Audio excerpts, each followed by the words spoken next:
God created the human body as a highly tuned physical engine of immense power, but it needs fuel to keep running. This fuel is known as food. God created in us an appetite for food, known as hunger, to ensure that the body gets fueled. Food satisfies our appetites and provides us energy as part of nature's balance to keep life moving. So why would someone choose to go hungry? In modern times, we are conditioned to eat 3 times a day. We are constantly reminded that a hearty breakfast is the foundation of the day. Eat so that you may be strong. We were taught in school to eat 3 full meals a day and exercise to be strong. So why skip meals? The world calls not eating dieting and often does it to lose weight or for health reasons. But some abstain from eating for spiritual reasons. This is referred to in the Bible as fasting. A fast is typically undertaken for a defined period to achieve a spiritual goal. Consider the following example from the Old Testament. Once a year, Jewish faithful were required to fast. Leviticus 16 verse 29, "And this shall be a statute forever for you. In the 7th month, on the 10th day of the month, you shall afflict your souls, and do no work at all, whether it be one of your own country, or a stranger that sojourneth among you." The Yom Kippur fast. Because this fast was observed on the Day of Atonement, it is known as the Yom Kippur fast, the phrase meaning Day of Atonement. God required his people to fast once a year on the Day of Atonement. Everyone fasted. Why everyone? Because God wished for all to remember the solemn experience of their salvation. On the Day of Atonement, the high priest entered the Holy of Holies and offered the blood of an animal in exchange for the sins of all. Leviticus 16 verse 24, "And he shall wash his flesh with water in the holy place, and put on his garments, and come forth, and offer his burnt offering, and the burnt offering of the people, and make an atonement for himself, and for the people." Because the Day of Atonement dealt with the sins of the nation, everyone fasted to identify with the high priest, who sacrificed a lamb for the forgiveness of their sins. Jesus told his disciples, "When you fast," Matthew 6 verses 16 to 18, "when you fast, do not look somber like the hypocrites, for they disfigure their faces to show others they are fasting. Truly, I tell you, they have received their reward in full. But when you fast, anoint your head and wash your face, so that it will not be obvious to others that you are fasting, but only to your Father who is unseen. And your Father, who sees what is done in secret, will reward you." When you give up foods both pleasurable and necessary, you catch God's attention. Even back then, Jesus warned us not to flaunt our fasting. Jesus cautioned his disciples not to fast for public acclaim. The fact that he said, "whenever you fast," indicates that he considers fasting a legitimate spiritual discipline. Fasting is temporarily abstaining from a bodily desire, usually food, in favor of a spiritual need. Instead of eating, you dedicate yourself to secret prayer, seeking God's intervention in the realm. However, if your goal in avoiding food is so that others praise how spiritual you appear, then their approval will be your reward. Concerns about fasting. If you have never fasted before, the idea of going without food for any period is likely daunting. People are concerned about a variety of issues because we are programmed to eat 3 times a day. Many wonder if they will feel hungry and if the hunger pains will be painful. Others have different concerns, such as whether they can endure. They do not want to embark on a journey they cannot complete. What if you see a TV commercial suggesting that a chocolate bar will help you get through an afternoon energy slump? Others worry about how their friends will perceive them if they fast. Will my friends think I'm strange if they find out I'm fasting? The answer is simple. You do not fast to impress your friends, and you usually do not even tell them. As previously mentioned, Jesus said, "When you fast, anoint your head and wash your face, so that it will not be obvious to others that you are fasting, but only to your Father who is unseen. And your Father, who sees what is done in secret, will reward you openly." Matthew chapter 6, verses 17 and 18. Jesus was reminding us not to make an outward show of our religious devotion to God. Instead, fasting is a private commitment between you and God. You can fast in private and tell no one. Other times, you might participate in a public fast, such as with your church or another individual. To address a problem, Ezra fasted with 4,000 people, and Esther asked all Jewish believers to fast for divine intervention. Every year in May, Christians are invited to participate in the National Day of Prayer and Fasting. What fasting is? Fasting is not the same as dieting, nor is it about eliminating food for health reasons. There are many types of fasts for spiritual reasons, and there are many reasons to fast and pair the experience with prayer. Fasting is a biblical discipline that can help anyone improve their spiritual fitness and become a prayer warrior for God. Some believe that Christians don't require discipline. However, we build our strength through spiritual exercises. We must remember that we are soldiers of Christ. A good soldier is proficient in a variety of disciplines. Fasting is just one of the many disciplines of a Christian. Jesus told his disciples that when you pray for others, whether for your church or for people's salvation, Satan will oppose you. Fasting, like climbing a mountain, is demanding both spiritually and physically. Embark on this adventure with a clear understanding of what you are doing and with the knowledge that the path ahead may be challenging, but the rewards will be well worth it. Start small if this is your first fast. God will honor your first step of faith, which may seem small to others, but will be a great step for you. God also cares about your heart's response during fasting. Your attitude is a very serious part of your fast. Just as when a man proposes to a woman, it is not the length of his proposal that gets a yes, but the heart behind it. So when you begin to fast, don't worry about how long your fast should last. Just make sure your relationship with God is in good order. God knows everything. He understands and values the sincerity of your prayers more than their length. So if you have never fasted before, start with a fast from skipping one meal. In the Old Testament, Jews were required to fast for one day on Yom Kippur each year. A day began at sunset and ended at sunset the next day, according to the Jewish calendar. God taught the Jews to count their days, so the evening and the morning were the first day. Genesis chapter 1 verse 5. Plan to start your fast when the sun sets or maybe just before sunset. This means you will skip the normal evening meal, then skip breakfast and lunch the next day. After the sun sets, most Jews broke their fast by eating a normal meal. Fasting with a companion. Even though private prayer and fasting are the foundation of all intercession, if you have never walked this path before, you might want to start your fasting journey with another person. If you are fasting for a specific answer to prayer, invite someone to pray and fast with you.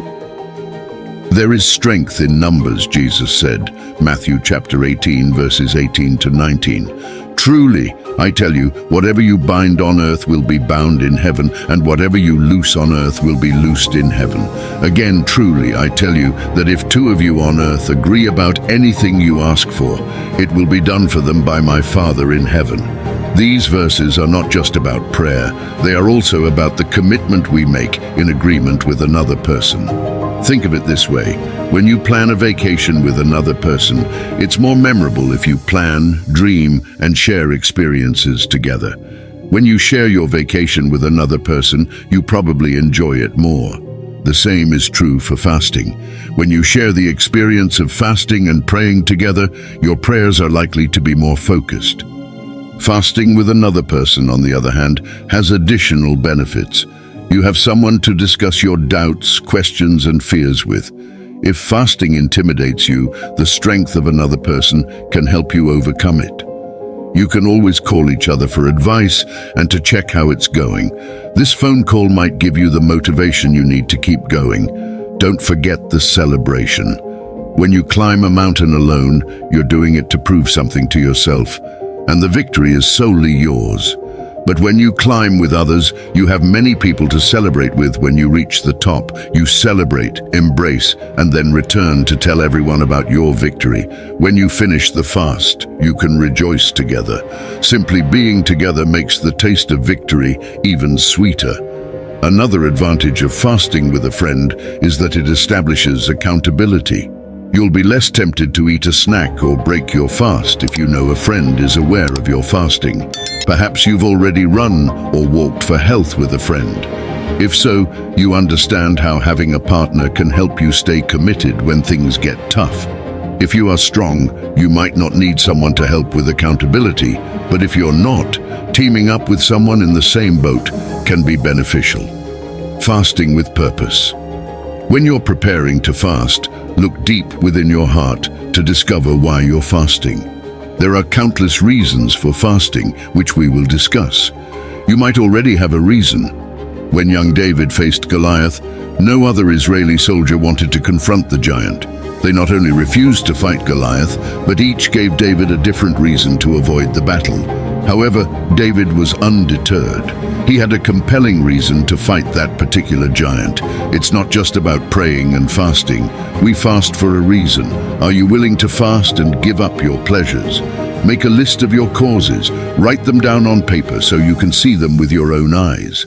When you keep a cause only in your mind, it can become blurry or vague. You might have a general idea of why you should fast now, but take time to write down your reasons. This will sharpen your focus if you see it written. Plan everything. Don't enter your fast casually or with a careless attitude. Plan to succeed. If you don't, you're likely to fail. Don't participate in a fast just to see how far you can go. I'll try until I get hungry, some people have said about fasting. They then give up at the first sign of discomfort. Make a firm commitment to fast for a day, regardless of the circumstances.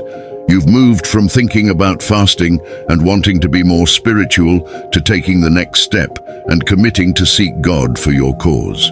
You are committing to fast based on God's grace and help. Types of fasts. The absolute fast. This is a fast where you eliminate all food and water.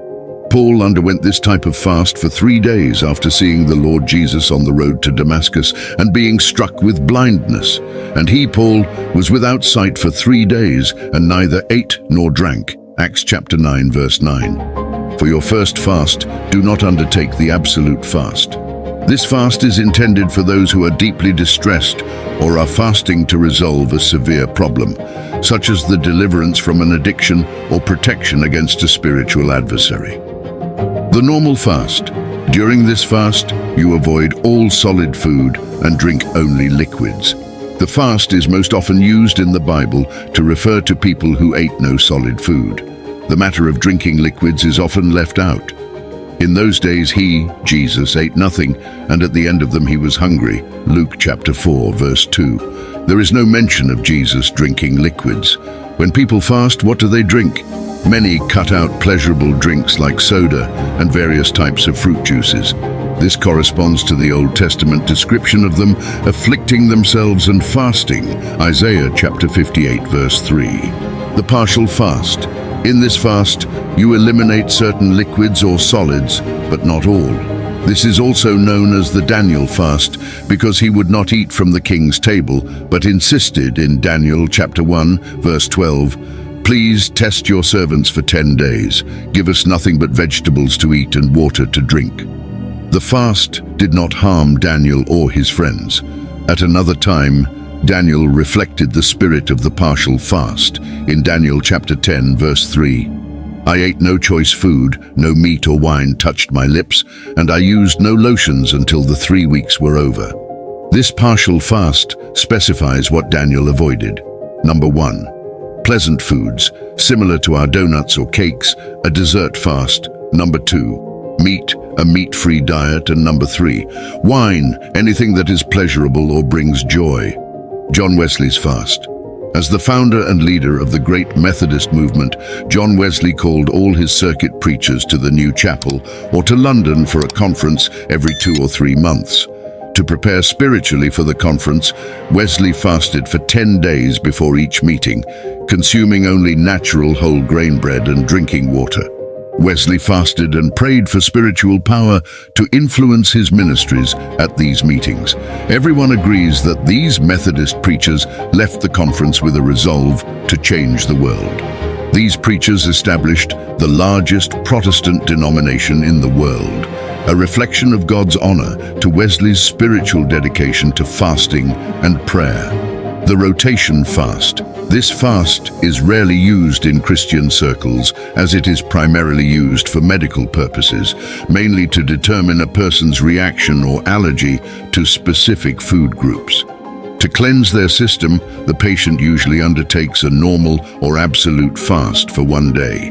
Then, for 6 days, only one new food group is introduced and consumed each day, rotating among the 6 food groups. This helps to determine which food is causing a person's physical problem through elimination and exclusion. Choosing a fast. When preparing to fast, several factors need to be considered. Consider your specific situation before deciding on the best approach for you. Here are some ideas. First-time fasting factor. As mentioned earlier, if this is your first fast, I recommend starting with the 1-day Yom Kippur fast.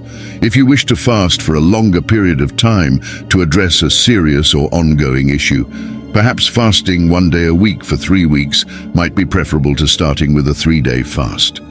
Remember, if this is your first fast, you are embarking on an unfamiliar journey. You should proceed with caution as you are learning new skills and attitudes for both your body and soul. Your first fast should be a normal fast, where you eat nothing and only consume liquids for 1 day. This practice will help train your body to not react negatively if you later eliminate both food and liquid. Matching factor. You should try to match the reason for your fast to the type of fast. Choose a normal fast for a routine request. Choose a fast with more stringent requirements for a more serious problem. Comfort factor. You should feel at peace with both the duration and the type of fast. Obviously, when deciding what you will eliminate when praying, you should not doubt yourself, nor should you feel guilty for doing something wrong. Choose a type of fast that allows you to be comfortable with your decision. Timing factor. A variety of factors influence your decision to fast or the duration of your fast. You should think about your weekly schedule. Which days of the week are not suitable for fasting? What special event is coming up when fasting is not advisable? Thanksgiving, Christmas, weddings, etc. Never start a fast with a long fast, as you have no idea what to expect from your body or how you will react emotionally. A 1-day fast is very manageable. Whatever fast you choose as your first, keep in mind that it is a leap of faith. God sees your heart and will reward you accordingly. Prayer. May God grant us the wisdom to understand the spiritual purpose and benefits of fasting, reminding us that it is not the abstention from food alone that brings us closer to Him, but the sincerity of our heart and the pursuit of a deeper connection through prayer. May we fast not for visibility to the eyes of others, but for visibility to the heart of God, who sees in secret and rewards openly.